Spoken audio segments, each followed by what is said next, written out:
여러분 안녕하십니까? 동국대 향가만엽집 연구실장 김용혜입니다. 해외 동포 여러분들께 사랑의 말씀 전해드립니다. 댓글로 성원해 주시는 시청자 여러분들께도 감사 말씀 전합니다. 오늘은 백제 구원군은 왜 한반도에서 철수했나 그에 대해 설명 올리도록 하겠습니다. 만엽집 9번가 이야기입니다. 660년 신라와 당나라가 백제를 기습 공격했습니다. 일본이 백제를 구원하기 위해 파병했습니다. 오늘 시청자 여러분들께서는 철수 이유와 함께 9번가가 언제 어디에서 만들어졌을까 이에 대해 관심을 갖고 들어주시기를 부탁드립니다. 구체적 기록이 없으니 아무래도 짐작할 수밖에 없는 것입니다. 일본 지도부 사이에 전쟁을 놓고 심각한 균열이 있었습니다. 그 사건이 노래로 불려졌습니다. 9번가의 원문은 이렇습니다. 이 작품은 별로 길지도 않는데 만엽집 4516곡 중에서 가장 어려운 작품이라고 소문이 나 있습니다. 일본인들은 25글자 중에 앞 12글자를 전혀 풀지 못하고 있습니다. 그러나 뒷부분 13글자는 풀어놓았습니다. 이 13글자는 나의 님께서 서서 계시었지. 저 감탕나무 밑에. 이렇게 풀었습니다. 어떠한 메시지인지 저는 알 수가 없습니다. 저는 일본 연구자들은 향가를 풀 수 없다고 이야기하고 있습니다. 만일 풀어놓았다고 하더라도 그것은 잘못되었을 것이다. 이렇게 이야기하고 있습니다. 풀 수 없거나 무슨 뜻인지 알 수 없거나 9번가 작품 풀이가 바로 이렇습니다. 저는 오늘 풀기 어렵다고 소문이 난 이 작품을 시청자 여러분들과 함께 한번 풀어볼까 합니다. 그러나 걱정은 마십시오. 별로 어렵지 않습니다. 9번가에 앞서 암살 사건 하나를 먼저 이야기하고자 합니다. 신라와 당나라가 백제를 공격하기 15년 전 645년 서기 645년 일본을 뒤흔드는 초대형 암살 사건이 발생하였습니다. 제명천왕의 아들 중대형 황자가 소아임록이라는 당대 권력 실세를 칼로 목을 베 암살해 버렸습니다.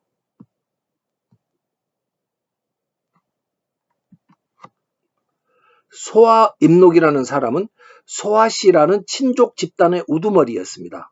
그들은 3대를 내려오면서 황실을 손아귀에 쥐고 국정을 마음대로 흔들었습니다. 이에 분노한 중대형 황자가 중신겸족이라는 무사와 함께 소아임록을 암살하기로 계획하였습니다. 그리고 그들은 어머니 천황의 면전에서 소아임록의 목을 베었습니다. 기습이었습니다. 위 그림은 암살 장면을 그린 것입니다. 빨간 원을 봐주시죠. 오른쪽 빨간 원입니다. 소아임록의 목이 날아가고 있습니다.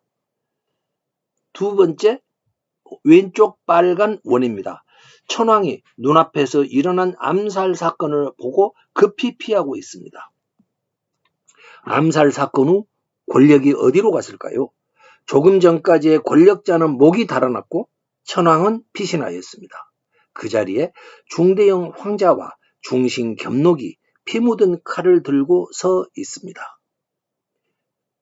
중대형이 황태자가 되었습니다. 다음 천황으로 정해진 것입니다. 중대형 황태자는 칼로 일어선 지도자였습니다. 이 사진은 이때 목이 잘려 죽은 소아임록의 머리 무덤입니다. 지금까지도 남아있다는 게 참 신기합니다. 권력이 저녁 안개처럼 사라지고 새로운 권력이 피비린내와 함께 등장하였습니다. 그리고 이 사건 후 15년이 지났을 때 중대형 황태자가 백제 구원군 파병을 결정하였던 것입니다. 만엽집 9번가는 액전왕이 지었습니다. 액전왕은 여류가인이었습니다. 한반도 출신입니다. 제명 촌황을 밀착 수행하며 향가로 국정을 보좌하였습니다. 9번가는 전쟁 기간 중 만들어진 작품이 틀림없습니다. 왜 그러는지 근거는 뒤에서 차근차근 설명드리겠습니다. 만엽지 9번가를 향가 제작법으로 풀어보겠습니다. 일본인들이 못 푸는 작품이라고 해서 우리도 못 풀 것이다? 그렇지 않습니다. 우리는 향가의 설계도인 제작법을 가지고 있기 때문에 어느 작품이라도 풀 수가 있습니다. 향가 제작법으로 풀이한 결과를 먼저 제가 낭송해 드리겠습니다. 안 떠들어야지. 원만하게 지내는 이웃이어야지. 중대형 황자께서 끓는 당처럼 성을 내시면서 내 여울 속 남자에게 가 활로 쏘아 죽이겠다며 일어서라 하시네. 겸하여 5명의 장수에게도 일어서라 하시네. 새로 무엇을 근본으로 하리. 풀이 결과를 보면 일본 지도부 사이에 의견 충돌이 있었던 것으로 보입니다. 장수들이 서로 칼을 휘두르자 중대형 황태자가 성을 내며 대해인 황자를 활로 쏘려 했다는 내용입니다. 이들의 충돌을 액전왕이 보았을 것입니다. 그녀는 대해인 황자에게 형과 싸우지 말고 원만하게 지내시라. 그것이 모든 것의 근본이다. 이러한 내용의 향가를 만들었던 것입니다.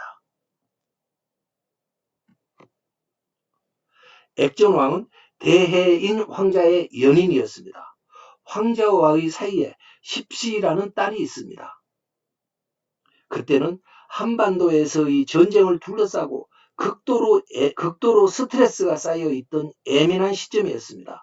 그래서 갈등이 폭발했을까요? 일단 분명한 것은 자신의 연인이 황태자와 싸움을 벌이고 있기 때문에 액전왕이 그러지 말라 이러한 작품을 만들었을 것입니다. 서기체라는 표기법도 설명드리겠습니다. 임신서기석이라고 하는 돌이 경주시 현재 동국대학교 캠퍼스 부지 안에서 일제강점기 때 발견되었습니다. 거기에는 글자들이 잔뜩 새겨져 있었습니다. 연구 결과 신라시대 청년 2사람의 맹세가 우리말 어순에 따라서 표기되어 있었습니다. 우리말 어순에 따라서 표기되어 있었다는 점에 유의해 주십시오. 한 구절만 살펴보겠습니다. 천전서라는 구절입니다. 하늘천 앞전 맹세하다 서. 우리말 하늘 앞에 맹세한다. 이런 말을 표기하면서 우리말의 핵심어라고 할 수 있는 하늘 앞 맹세한다. 이러한 뜻을 가진 한자를 골라서 우리말 어순으로 나열해 놓고 있습니다. 핵심어에 해당하는 한자를 우리말 어순으로 나열한다. 이러한 표기법을 돌의 이름을 따서 서기체라고 부르게 되었습니다. 그런데 향가를 연구하다 보니 이 조그만 돌에 새겨진 글씨체로 한반도의 향가들이 표기되어 있더라 이 말입니다. 뿐만 아닙니다. 우리 한반도의 향가들 뿐만 아니라 일본 열도의 향가들까지도 이 서기체로 표기되어 있었습니다. 놀라운 사실입니다. 서기체가 바로 향가의 표기법이었던 것입니다. 한반도와 열도에서 동시에 사용되고 있었습니다. 결국 향가의 표기법이란 핵심어에 해당하는 한자를 우리말 어순으로 나열한다. 이것이었습니다. 이제 서기체로 무장하셨으면 9번가를 풀이하실 수 있습니다. 9번가 주요 구절을 한번 풀어보겠습니다. 막효, 첫 2글자입니다. 막은 무엇을 하지 말라. 효는 떠들다 효. 그러니까 막효 하면은 안 떠들어야지.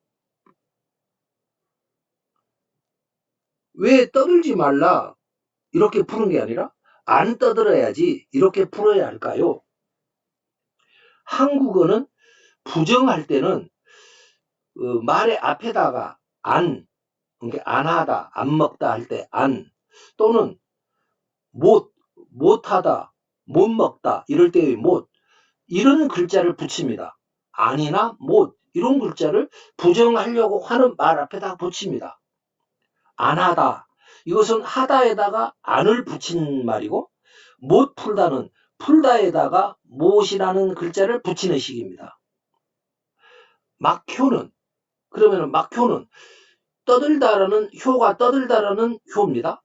그 앞에다가 영어의 not, not, not, 우리말 안 이것을 붙여놓은 겁니다. 그러니까 안 먹다, 안 하다, 안 그렇다 이런 식의 표기법이 사용되어 있습니다. 일본식이 아닌 우리말의 조어법 그대로입니다. 일본 사람들은 뒤에다가 일본어는 나이라는 부정어, 우리로 말하면 not, not 영어, 우리로 말하면 안 그런 것들을 자기들 말의 뒤에다 붙입니다. 하지 않다를 시나이, 그들은 이렇게 말합니다. 시나이, 나이가 뒤에 붙죠. 근데 우리는 안 하다 앞에 붙지요, 아니?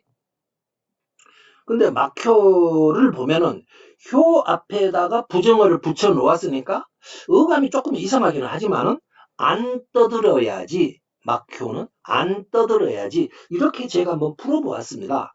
떠들지 말아야지 이렇게 풀어도 뭐 틀릴 것이야 없겠습니다. 9번가의 최고 문제는 이 구절입니다. 그러나 약간의 파격이 있고 한자의 뜻이 좀 낯섭니다. 그렇지만 못 풀 정도는 아닙니다.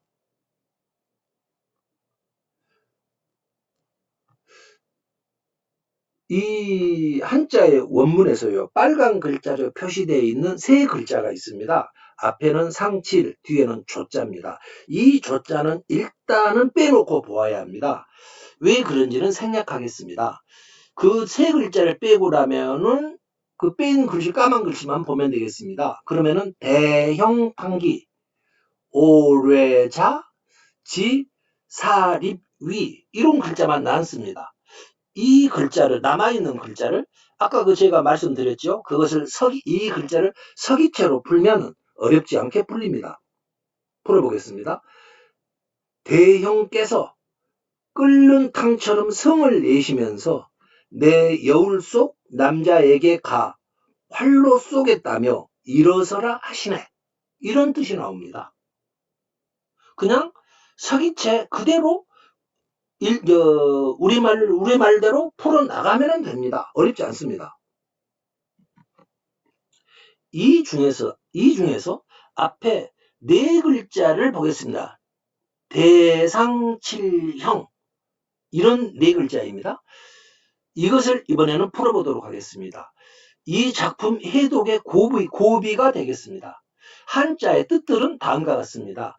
대는 크다 대, 상은 서로 상, 칠은 칼로 자르다 칠, 일곱 칠이 아닙니다.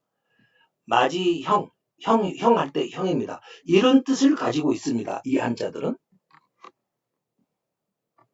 대상칠형. 이 글자들의 형태를 살펴보십시오. 중대형의 이름자가 대형인데, 대형이라는 글자의 사이에다가 상칠, 까만 글자입니다. 상칠이라는 두 글자를 끼워 넣어 놓은 모습입니다. 이 글자의 모습은 대형과 상칠, 중대형 황자의 이름인 대형과 상칠이라는 글자들을 서로 분류해서 보아야 합니다. 이러한 형태로 이렇게 분류해서 이 네 글자를 볼 수 있느냐 없느냐, 이것이 관건입니다. 이렇게 보지 못한다면 이 작품은 풀 수가 없습니다. 한번 곰곰 생각해 보시기를 권합니다. 대상칠형을 가운데 두 글자를 빼내고 나면은 대형만 남습니다. 이 대형과 상칠을 따로 보자는 것입니다. 상칠 두 글자와 대형 두 글자를 따로따로 보자, 이 말입니다. 그러면 네 글자 중에서 따로 떼어낸 대형이라는 뜻, 대형이라는 두 글자의 뜻을 보겠습니다. 대형은 중대형 황태자의 이름인 것입니다. 중대형의 이름자를 두 개로 갈라 그 가운데다가 상칠이라는 글자를 끼워 놓았습니다. 아주 의도적입니다. 가운데에 끼어 있는 두 글자 상칠을 풀어보겠습니다. 상은 서로 상, 우리가 잘 알고 있는 글자입니다. 칠을 여러분께서 모르실 겁니다. 칼로 내리치는 모습 칠입니다. 우측 붉은 밑줄을 보아주십시오. 네이버 한자 사전에서 따온 것입니다. 갑골문에서 칼로 내리치는, 갑골문에서 칼로 내리치는 모습이다, 이렇게 되어 있습니다. 그러니 상칠, 서로 상, 칼로 내리치다, 이렇게 되니까 서로 칼을 휘두른다, 이런 뜻이 되겠습니다.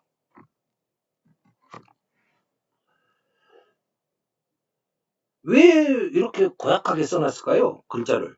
다시 한번 대상칠형이라는 글자를 다시 살펴보겠습니다. 대형이라는 중대형 황태자의 이름 글자를 대형이라는 글자를 두 개로 딱 뽀개서 그 가운데다가 서로 칼싸움한다, 이런 뜻을 가진, 이상한 뜻을 가진 상칠이라는 불순한 글자를 끼워 넣었습니다. 자, 이렇게 되니 단순한 칼싸움이 아니게 됩니다. 중대형의 진지 안에 심각한 싸움이 있고 그것이 중대형을 파괴하고 있다, 두 쪽을 내고 있다, 이러한 뜻을 담았을 것입니다. 원문에 나오는 조라는 글자를 풀겠습니다. 여러분, 조도 좀 보기 어려운 글자죠. 조는 8가지 뜻을 가지고 있습니다.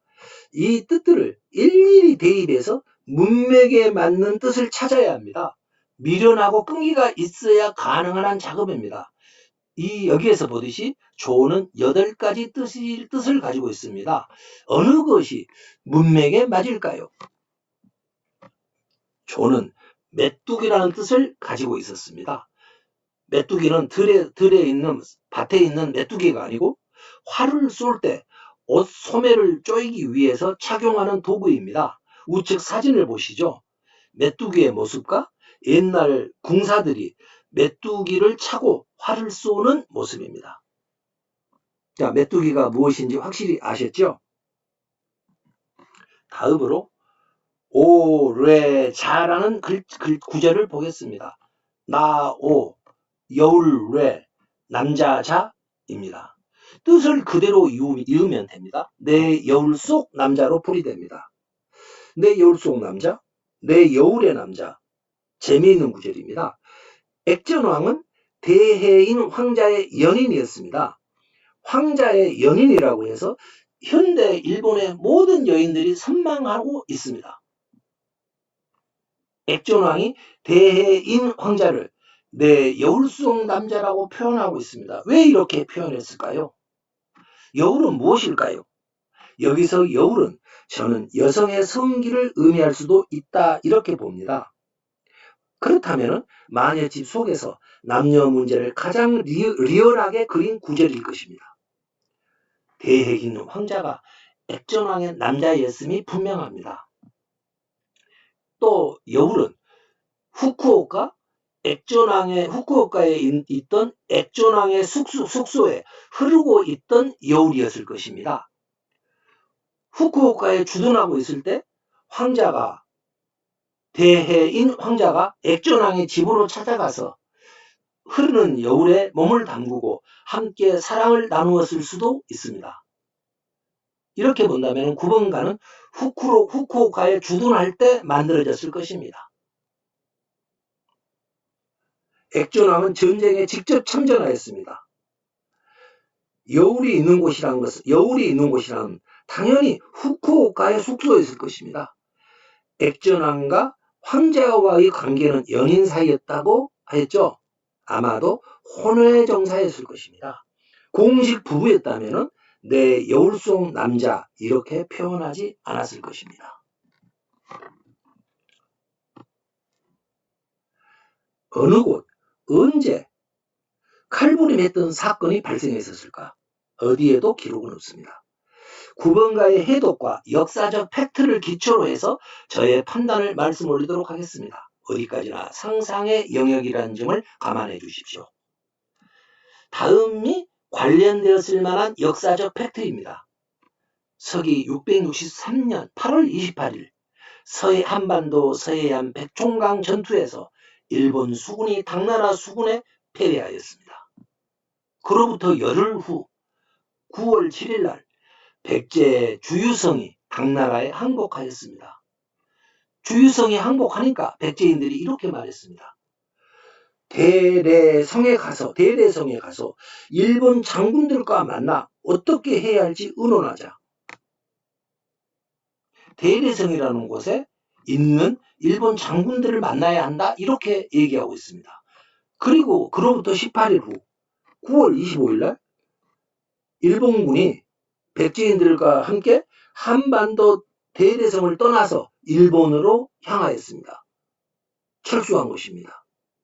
그러면은 주유성이 항복하고 그로부터 18일간에 걸쳐서 대래성에서는 대책회의가 있었다고 보아야 합니다. 주유성 함락 18일 후 일본군의 철수는 놀라운 결정입니다. 3년간의 기나긴 전쟁이 있었는데 단 18일 만에 갑작스럽게 철수가 시행된 것입니다. 적을 배후에 둔 무조건적인 한반도에서의 완전 철수, 그리고 공격보다도 더 어렵다고 하는 후퇴작전, 이러한 철수 명령은 대래성에 있다는 일본군의 현장 지휘관이 내릴 수 있는 사안이 아닙니다. 그런 사안이 아닙니다. 일본국 전체의 통치 구도와도 연결되기 때문에 반드시 최고 권력자의 결심을 받아야 하는 명령입니다. 실제로 철수 이후 일본의 모습을 보면 허둥지둥 여기저기 성을 쌓고 또 도읍 이전을 추진하는 등 준비되지 않은 국가적인 혼란상이 보입니다. 만일에 전쟁 최고 지도부가 후쿠오카에 있었다고 한다면, 바다 건너 후쿠오카에 있었다고 한다면 긴급 연락 책임자가, 최고급 장수겠죠. 긴급 연락 책임자가 바다를 건너갔다가 다시 돌아와야 하기 때문에 왕복 거리 등을 감안해 보면은 18일 만에 철수가 결정된다는 것은 시간적으로 도저히 불가능한 사안입니다. 이로 볼 때 이러한 결정을 내릴 수 있는 일본 최고의 의사결정권자가 바다 건너 후쿠오카가 아니라 남해안의 대래성에 있었다는 뜻이 됩니다. 주유성이 함락하니까 백제인들이 말했다는 대래성에 있는 일본의 장군들에게 협의를 해보자 한 사람이 바로 일본 최고의 의사결정권자였다는 말이 되겠습니다. 그러면 그 당시에 일본 최고의 의사결정권자인 중대형 황태자가 어디에 있었겠는가? 바로 대래성에 와 있었던 것입니다. 대책회의는 대래성에서 열렸을 것입니다. 백총강 패배, 주유성 함락에 따른 향후 대응책이 하달되는 회의였을 것입니다. 그 회의에서 바로 칼부림 사건이 발생하였을 것입니다. 전후의 맥락을 살펴보면 중대형 황태자의 입장은 선명하였습니다. 사전에 후퇴를 고려하는 흔적은 없었습니다. 중대형의 입장은 강력한 전쟁 지속이었던 것입니다. 저는 중대형 황태자의 이러한 전쟁 지속 명령에 대해 대해인 황자가 중대형 황태자에게 노골적으로 대들었을 것이다. 저는 이렇게 봅니다. 그리고 5명의 장수가 대해인에게 동조하였을 것입니다. 철수 찬성이냐 반대냐를 놓고 급기야 칼부림까지 일어났을 것입니다. 이러한 하극상의 행태에 대해 머리 끝까지 화가 난 중대형 황태자가 대해인과 5명의 장수를 쏘아 죽이겠다, 활을 가져오라 했을 것입니다. 그러나 중대형은 더 이상 전쟁을 계속할 수 없었습니다. 대상칠형, 대상칠형이라는 이 네 글자의 형태가 이러한 중대형의 상황을 설명해주고 있습니다. 권력이 심각하게 균열된 모습입니다. 하극상을 맞은 지도력으로는 전쟁을 치를 수가 없었을 것입니다. 결국 명령이 떨어집니다. 철수하라. 이 명령에 따라 서기 663년 9월 25일 일본군은 한반도 남단 대대성에서 철수하였습니다. 백제가 별똥별이 되어 긴 꼬리를 남기고 수평선 너머로 사라집니다.